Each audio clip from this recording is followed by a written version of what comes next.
Kasunod ng dalawang magkasunod na nagkakadismayang laro ngayong linggo, balik na sa winning column ang 22 NBA champion Golden State Warriors matapos itong patumbahin ang Detroit Pistons.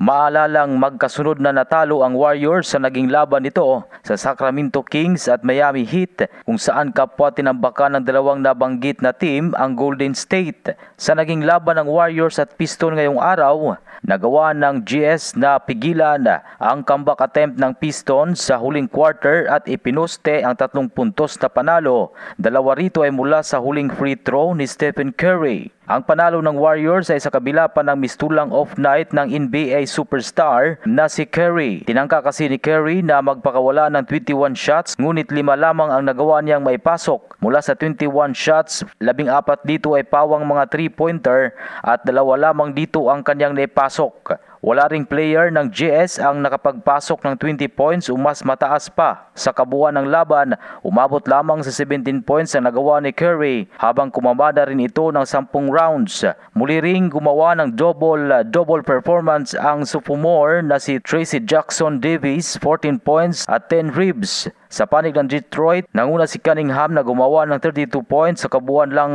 laban, habang 21 points naman ang naging ambag ng guard na si Malik Beasley. Ang panalo ng Warriors ay ang ika-19 na panalo nito ngayong season, habang lumubo na sa 18 ang nalasap na pagkatalo. Hawak naman ng Pistons ang 19-19 win-loss record.